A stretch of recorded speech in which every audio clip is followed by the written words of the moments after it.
Good morning. Dustin Wesleyan Church. This is our journey through the Bible. And we're going to continue a little bit. You notice the scriptures are this very similar to what we used last week because I packed a lot of information. I got towards the middle of it and went, there is no way that, I'm going to be able to finish this in 5 minutes. So we kind of ended abruptly. I apologize for that if you noticed that. So this week we're going to continue to focus on First Kings 5 through 10 and then Second Chronicles 1 through 7. Apologize sometimes for the mix-up because, again, you would think that, First Kings would be reflected in First Chronicles. And it kind of is, but it kind of isn't. And, most of First Kings, bleeds over into Second Chronicles. And then Kings ends and Chronicles continues. So again, keep in mind the scripture writers weren't thinking of, we're going to create this thing called the Bible, one big book with all of the holy scriptures in it. That was again, a fairly modern and Christianity idea. So you recall that young King Solomon was designated by his father to be the next king. And one of the things that David really, really wanted to do was to honor God and build this temple. It wasn't like a monument to himself. That David had great success, that really Israel really becomes a nation and a power to be in that part of the world for the next, probably about the next 150 years or so. And so David really wanted to do this, but God said, no, you're not going to be the one to do it. So then your son's going to do it. But not only is your son going to do it, but I promise you, because even though David sinned and he fell, but he still had a heart of God and he still repented, that I'm going to bless your family so much that you will always have one who will sit on the throne of God. Now we'll get into the reason we look a little bit down the road here in the next couple of weeks. We go, wait a second. That didn't happen, but it did actually. Reflect on how that happened.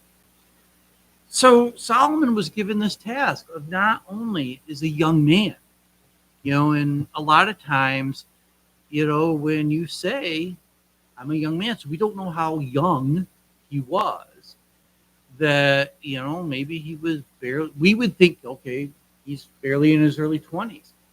He could have been, because again, remember we've talked about this in the Judaic tradition. The male becomes an adult at 13 years old. He could have been a teenager leading this nation. I mean, think about that.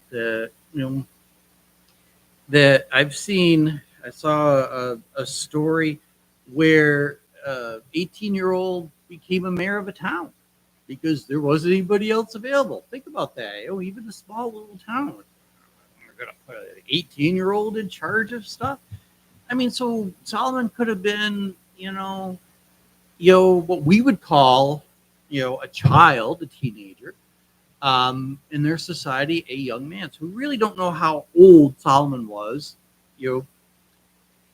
but he spent 40 years as the king of Israel, and it was literally called the Golden Age of Israel. Now, we use that term in history a lot because not just because there's a lot of gold, floating around, but because this was the height.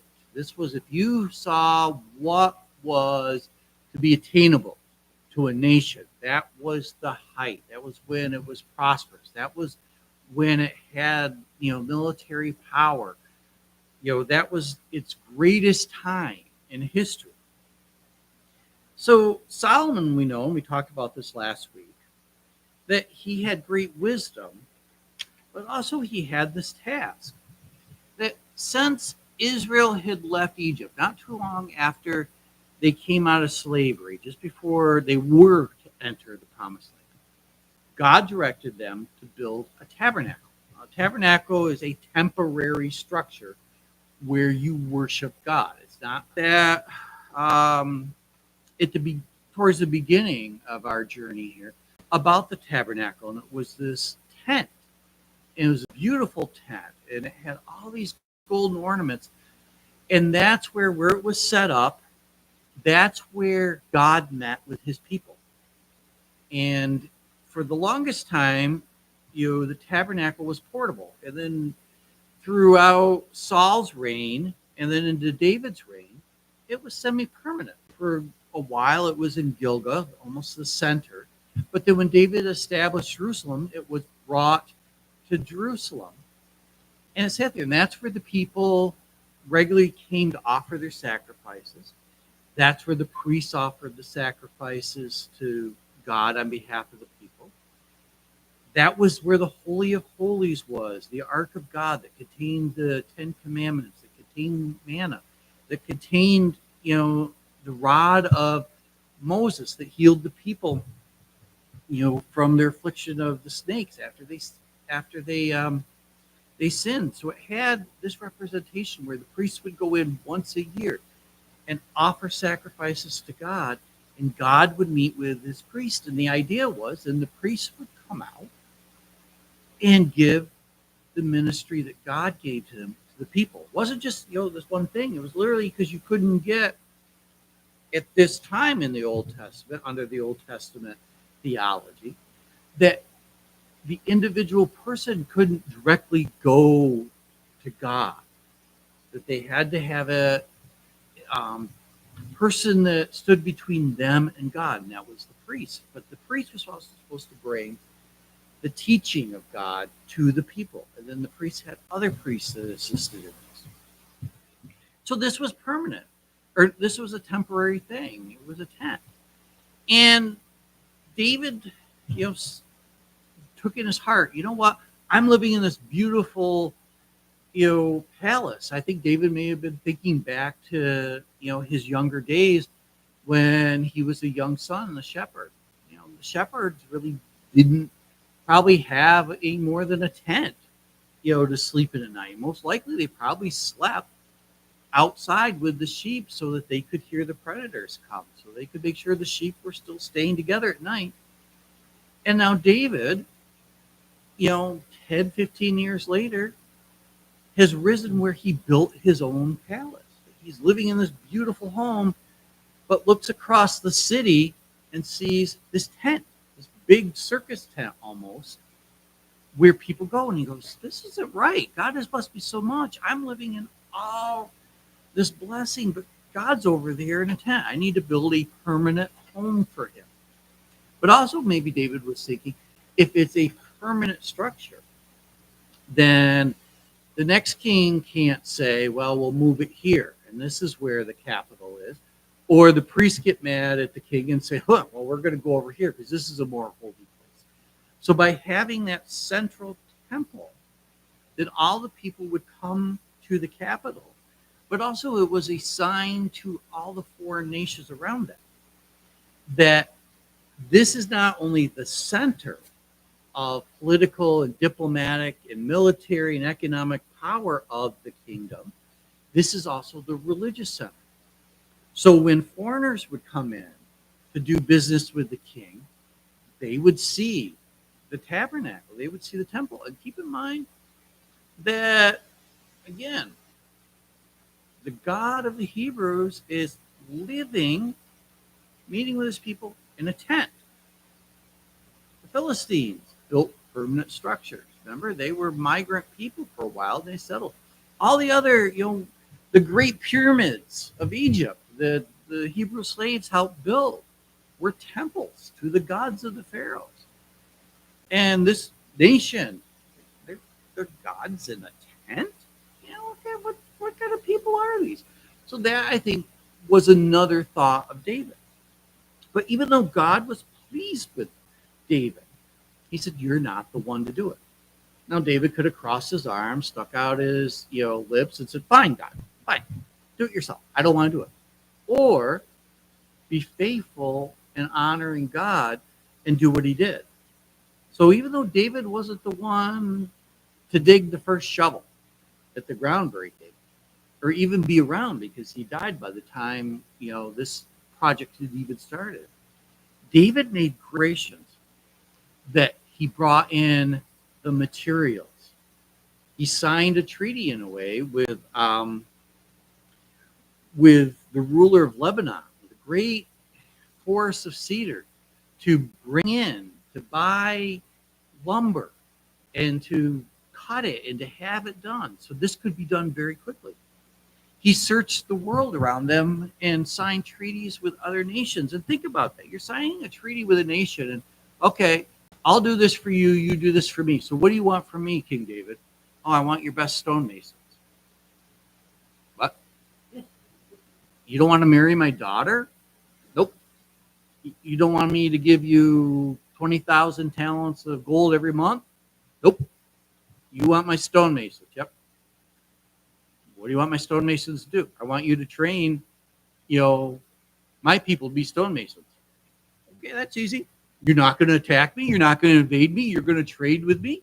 Cool. That sounds easy.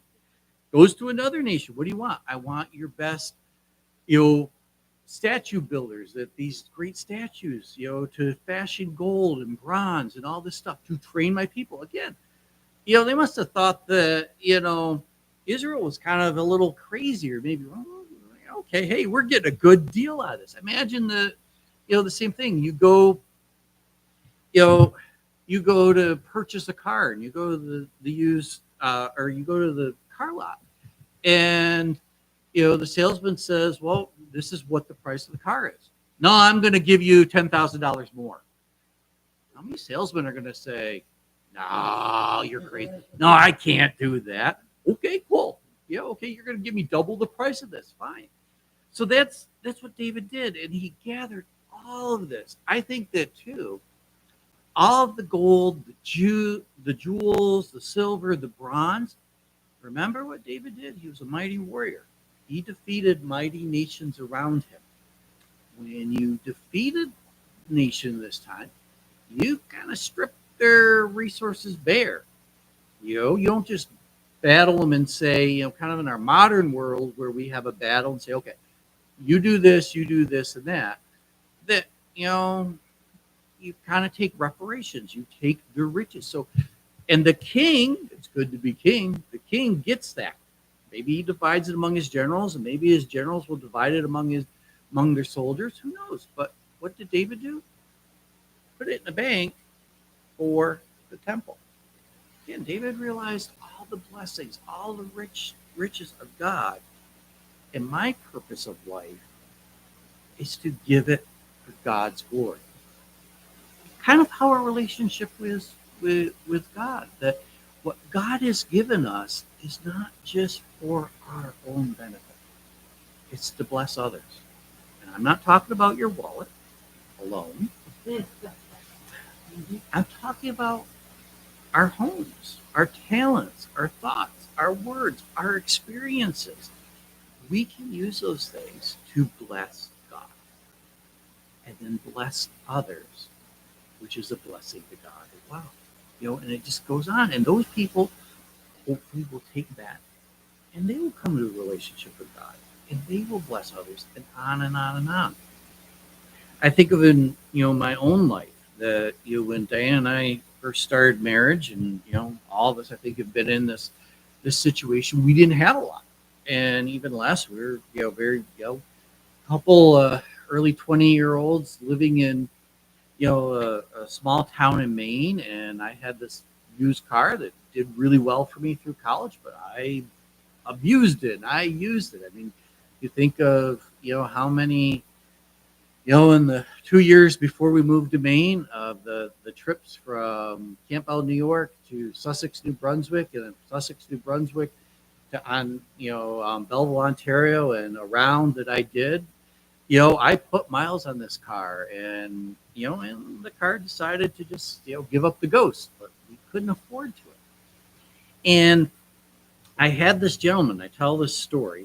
He's gone to his reward in heaven. And I'm not for sure if his wife is listening or his family is listening, but I'm going to embarrass him a little bit.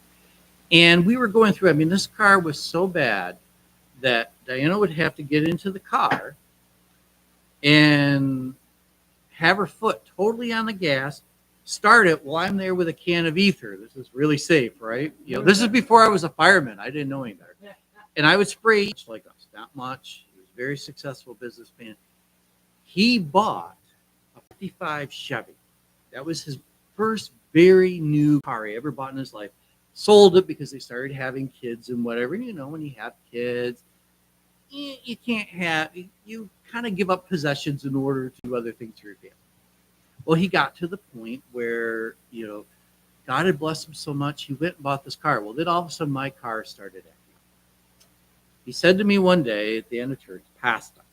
That's how we talk. You got to put the name. It was Pasta. I'm feeling really guilty. And I'm like, well, why is that, John? I have 3 cars, plus I just bought this 55 Chevy. I'm going to sell the Chevy and give the money to you. No, you're not. Yes, I am. No, you're not. I said, John, God's blessed you. I said, he goes, well, then, since you're not going to take my money, I'm not going to enjoy that car until you get a decent vehicle.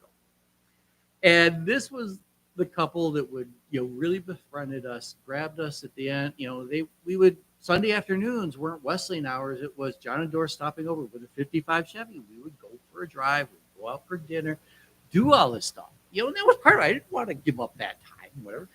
And so they did everything, prayer and whatever.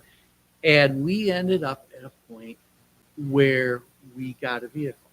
And the whole point, and I, thanked him profusely for his help and his prayers and everything. And he looked at me and he said, you know what?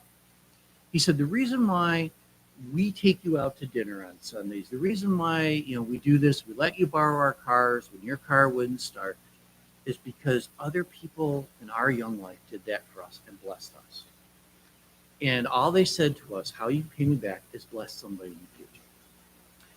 And the neat thing is, when Diane and I came to the point in our life where we were able to do that, we have done that many times, with people and whatever. And I'm not bragging, I'm just using this as a point. It's a greater blessing, I think, on me, because they're like, how can I thank you? And I tell them the same thing. Someday you're going to get to a point where this isn't going to be a struggle. And you're going to see somebody who is struggling. Help them out. Whatever way it is, help them out. So, even though maybe we were told no, even though in our lives, it sounds like I'm wrapping this up, isn't it? That even though we're in our lives, we want to build a temple for God. We want to do this, but God says no. It doesn't mean we cross our hands. It doesn't mean okay, fine, I'm not going to do anything. Then, how can I set up the person who is to do this for success? Jesus used that illustration. Some of us sow seeds. Some of us have to get down on our hands and knees and pull the weeds in the field and, toil. That's hard work being a farmer. Some of us get to go in and harvest the grain. Still a lot of work, even in our modern world.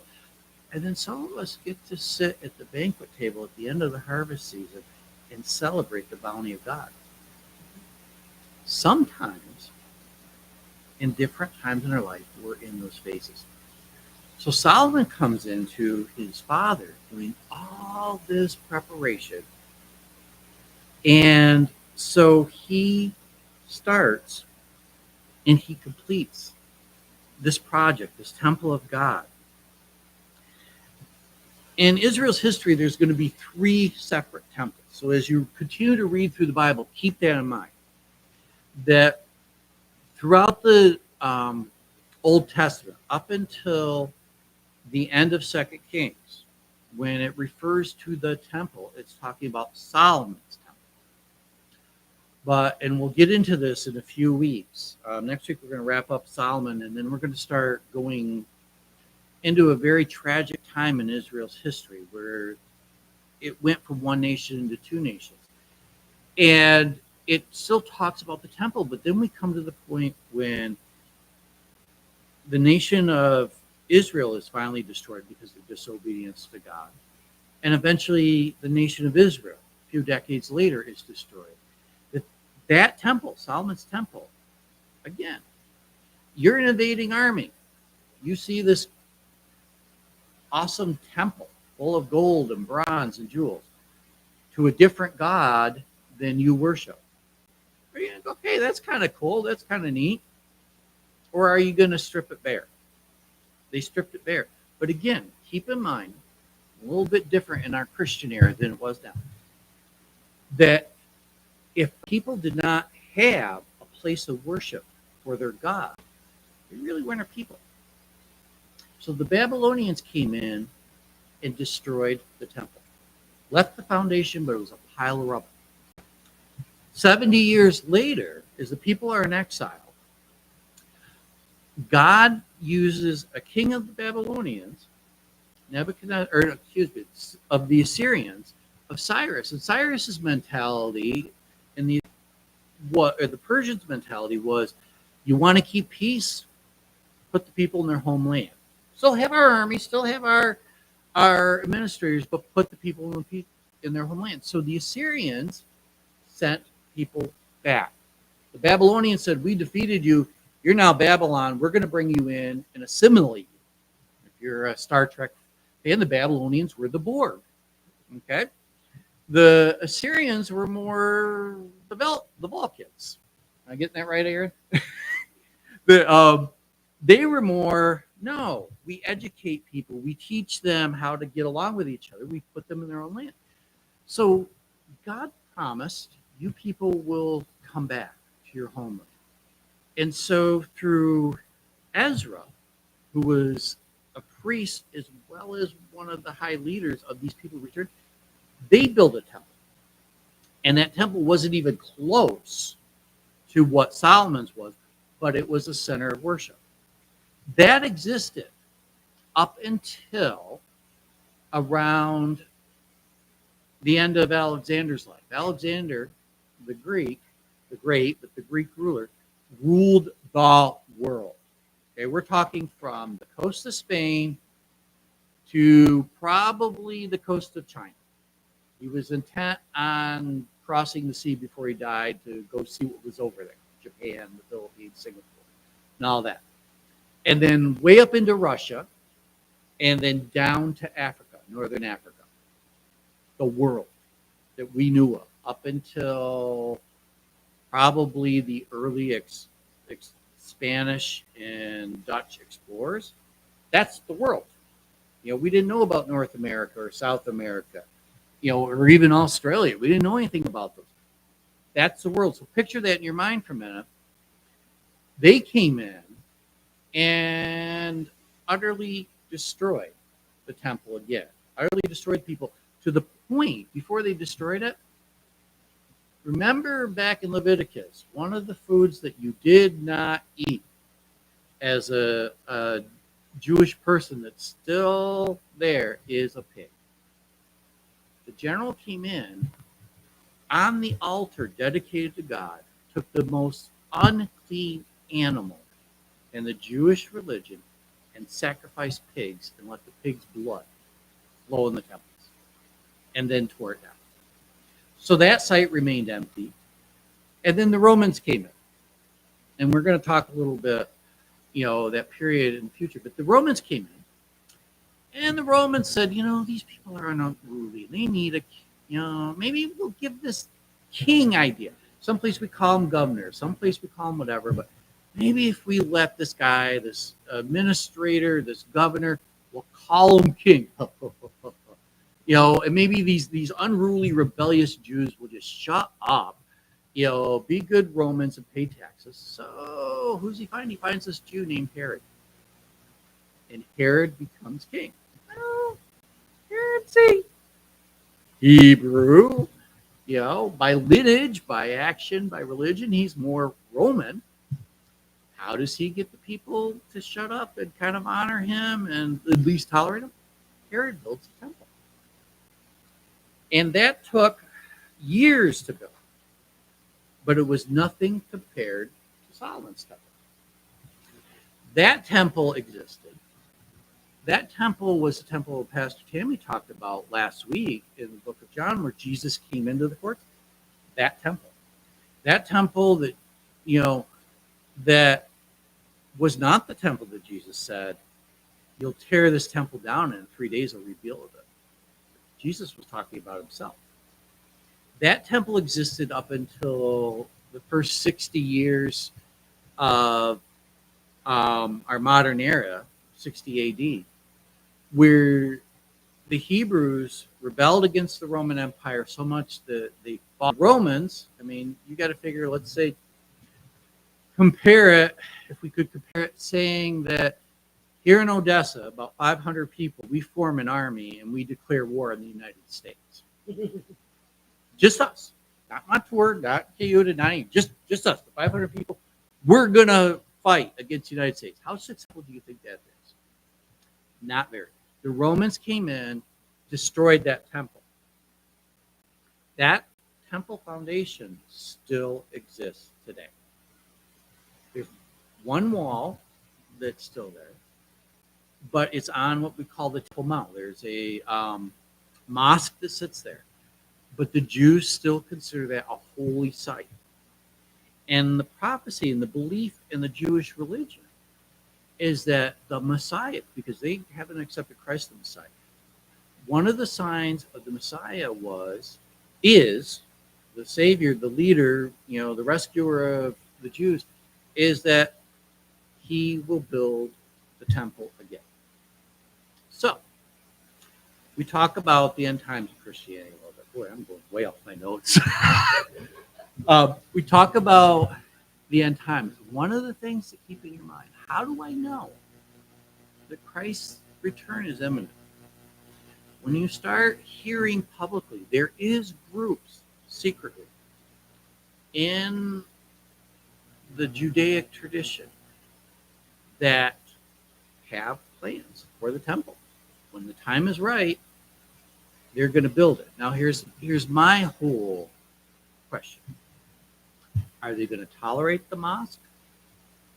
Are they going to? My theory is, this is Pastor Brian. My theory is you're going to have somebody who's going to come in that I'm going to unite everybody. We're going to make the Temple Mount the place of all religion. They're going to build a Christian church. They're going to build a Jewish temple. Maybe a temple to another religion. We don't know. But it's going to be a nice place where we all get along. And that guy's going to seem really successful. And all of a sudden people say, you know what, let's get over this war thing and all these groups. But the problem is that person's going to be inspired by Satan, because Satan's ultimate plan is to deceive and to take people with him in eternal damnation. So keep that in mind when we start to hear really out in the news open, and all of a sudden you see people start to, hey, we're going to go build a Jewish temple. Things are getting close, people. Things are starting to happen. So for the Israelites, the significance of the temple is very, very strong. And keep that in mind over the next few weeks, few months as we study, or actually from now on to the end of the study. Keep in mind the significance of the temple. That this isn't where God lives. This is where God's earthly home is. This is where he comes to meet with mankind. That the Jews still believe that God was in heaven. But this is where God comes down and meets with the priest, and the priest takes that meeting to the people, and it spreads out. So this was the sole center of their worship. Yes, they worshiped other places, but the whole point was this was the place only for sacrifices to happen. You'll notice the phrase, and I'll point it out next week in Solomon, and it carries on to just about every king in the history of Israel and Judah, of sacrifices being offered on the hills. That sometimes these sacrifices are, I'm too lazy to go to Jerusalem to sacrifice. Some of these places of sacrifice was, well, we're going to worship here, and then they turn in. And some of these were just blatant worshiping other gods. Because, yeah, we got the Hebrew God, but, the Babylonian God seems kind of cool, and the Egyptian God seems kind of cool, and so on and so forth. We start having mixes of religion. So when the Israelites would come to the capital, where the center of government was, because remember, keep in mind, the king, this wasn't a democracy, this wasn't a representative republic like we have here in America. This was still a monarchy. They didn't have a Supreme Court. So the final arbitrator, the final decision was the king. it's good to be king. You literally have the power of the sword. You have the power of the law. That your final word is the nothing. Nobody can. There's no appeal above it. The only appeal is they saw with David when he sinned and Nathan confronted him. Unfortunately, this shows the weakness of the priesthood that's going to develop, because as the kings start to ignore God, they start to abandon God, we don't see that word of holiness being directed. And when the leaders of your belief system, of your faith, don't hold others accountable, including themselves, things start to break apart. I'm foreshadowing. So when the Israelites would come, not only were they connected politically and economically, because I'm pretty sure this is where they brought their taxes. And legislatively, there wasn't really a legislature, but judicially, but also annually, you came to offer your sacrifices. This is where the major, remember we talked about the major feasts that, the Hebrews were to follow. This is where they were to celebrate. Passover. Jesus' crucifixion happened during the highest festival of the Jewish people, Passover. That Pentecost was the second highest attended. Kind of unique that you had Jews from all over the world, Book of Acts. And all of a sudden, these bunch of ignorant fishermen and tax collectors who believed this Messiah that we all, heard about was crucified. Supposedly, somebody, said he was resurrected from the dead, but we kind of believe maybe his body was stolen. All of a sudden, these men are speaking in Greek. Okay, cool. They're speaking in Cyrene. Who speaks Cyrene? People from Cyrene. These guys aren't from Cyrene. Who speaks in Latin? Well, only really highly educated. Who speaks in Iberian? Who speaks in the Ethiopian tongue or the Egyptian tongue? People from me. These guys aren't from me. They don't look like. And they're talking about this God who took on human form, who died, who rose from the grave. So even then, people gathered. And there was a point of why God allowed this temple. God doesn't need an earthly place, because remember we talked about God is all present. But human beings need to center themselves. We need to center ourselves in God, and it's hard sometimes. We can be wherever we want to be with God, but sometimes, but the important part of our life is to walk into that physical place, be joined with other believers, to minister to them as well as to be ministered to be connected, so that when we go out into our world, we're all on the same page. That's the significance of the temple. So it took Solomon a number of years to build this, but they finally came to the end of it and they dedicated this. And Solomon prayed this great prayer in 1 Kings chapter 8.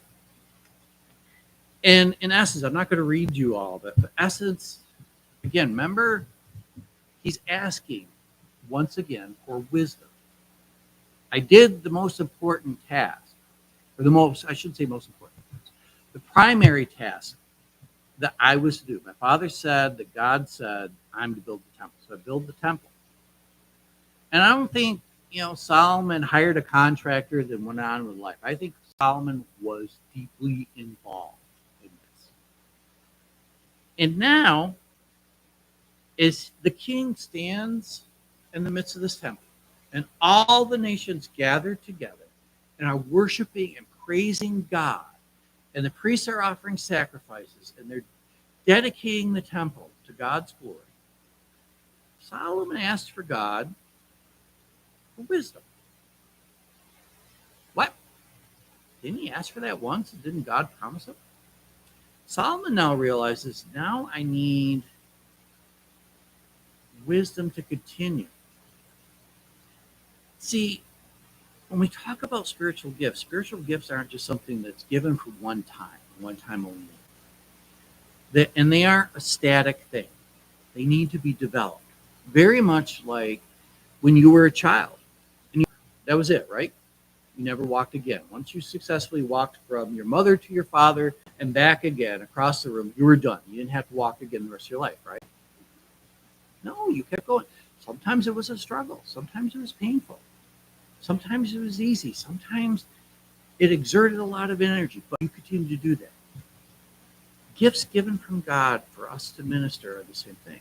We need to exercise them. We need to develop them. We need to use them in different places in different ways. So did God say, hey, I already gave you wisdom? No, he renewed his promise in chapter 9, starting at verse 4. This is God's response to Solomon's prayer. As for you, if you walk faithfully with integrity of heart and uprightness, as David your father did, and do all I command and observe my decrees and laws, I will establish your royal throne over Israel forever. As I promised David your father when I said, you will never fail to have a successor on the throne of Israel. Well, Solomon can take that pretty good. Hey, God's going to bless me eternally. Wait a second. If you walk before me faithfully with integrity of heart and uprightness. Point is, don't rely on your heritage, whether it's human heritage or spiritual heritage. Don't rely, well, I'm fill in the blank of denomination. I'm a Christian. That's not it. That's not saying, any more than your belief system. It's the doing. With integrity of heart and uprightness, I will bless you. Verse 6. But if you or your descendants turn away from me and do not observe the commands and decrees I will give you, and go off and serve other gods and worship you, then I will cut off Israel from the land I have given them, and will reject this temple I have consecrated in my name. Israel will then become a byword and an object of ridicule among all the people. This temple will become a heap of rubble, and all who pass by will be appalled and scoff and say, why has the Lord done such a thing to this land and this temple? And the people will answer, because they have forsaken the Lord their God, who brought their ancestors out of Egypt. They have embraced other gods, worshiping, serving them. And that is why the Lord has brought all this disaster. Foreshadow. I know in a good novel you don't want to know the ending while you're in the middle of the reading. But in the Bible, it's good to know the end while we're in the middle. And I'm going to return to this scripture many, many times. It wasn't politics. It wasn't a weak military. It wasn't stupidity on the part of the kings. It was because King Solomon, we'll talk about this next week, failed to walk with an upright heart and integrity and follow the commands that God gave him, and then started to worship other gods. What the king does, the people worship. Very hard to look at a leader, whether it's in your church, your community, in your home, and say, I don't like the way they're living. I'm going to break the chain and not live that way. Very, very hard. Pastor Tammy, Pastor Harry, myself, we have counseled many people. Family issues. My family did this. And you know what? It's not. The sad, unfortunate thing is, and don't lay the blame. Don't you dare lay the blame. It's a generation. I would use the curse, and I'm not saying God cursed your family. I'm saying it's a curse that you carry. But sometimes you have to look and say, what was good for my upbringing? What was bad? And I'm forsaking the bad. That's the hard thing to do. But if a leader isn't going to follow the way that we're supposed to be living, you cannot be surprised that the people don't either. And we'll see that. And we'll see that Solomon, in his wise, his unwise old age, set the fractures of what could have been a very strong eternal kingdom. He set the foundations that him and his Father had built, that God had built. They destroyed. And that created the state of the world that we're in. And notice something here, that God says this temple will be a heap of rubble. The reference, the way I'm reading verses 8 and 9, when people pass by, that maybe a better way to have translated this, write this, is, why did the God of the Hebrews do this to them? Heathens, pagans, foreigners recognize that God rejected his people. And then his people will answer, not my people. Again, this is how to recognize. Their God forsook them. After all that they said, I mean, this is history, that we know that there was Jewish slaves. We know that they came out of Egypt. We know that the Egyptian Pharaoh was defeated greatly. We know that this people came into the Mideast. This is historical fact. This isn't like something just written in the Bible that nobody from Babylon to Rome to, the Gauls, anybody, they know about this. This is history. That their God forsook them because they forsook him. And he warned them. He warned them. Be careful what you worship. You can't worship, I'll let you fill in the blank, and worship God. Not going to work. You will serve one and rebel against the other.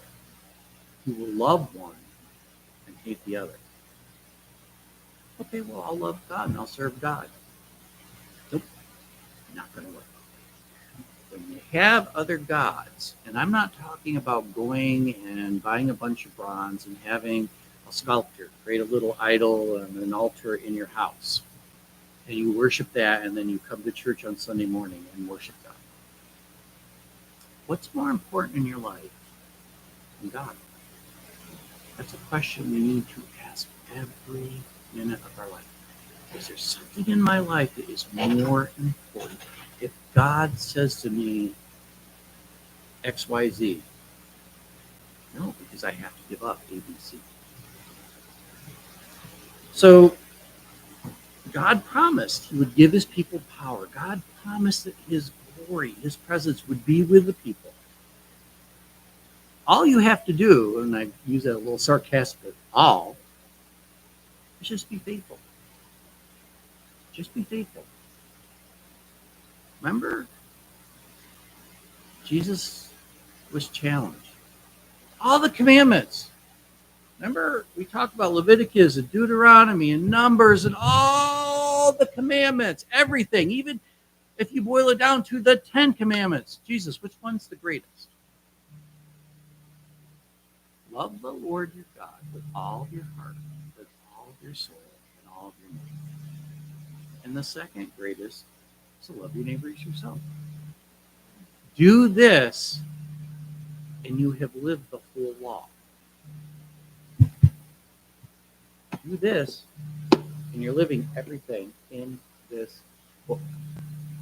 See, Christianity isn't complex. It isn't some dark secret,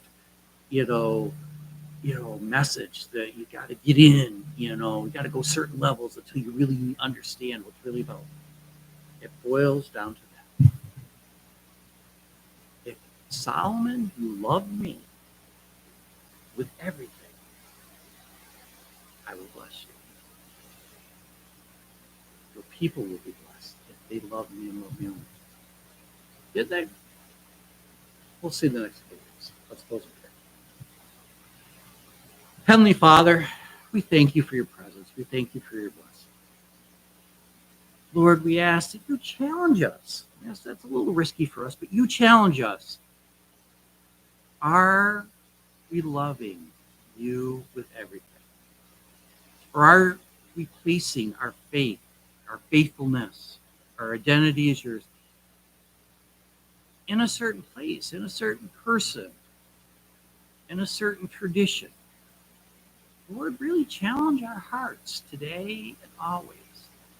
And then give us the strength, because we know you can through your Holy Spirit, to make you not just number one, but our one and only. In your name, amen. All right, so next week, you're going to love me now.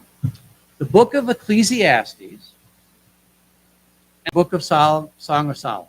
And we're going to talk about those. Yep, Song of Solomon and the book, both books of Ecclesiastes. And don't get too wrapped up in wanting to be depressed in the book of Ecclesiastes, and we'll talk about why. All right, so you have a good week, and we will see you next week. Before we sign off, All right, just last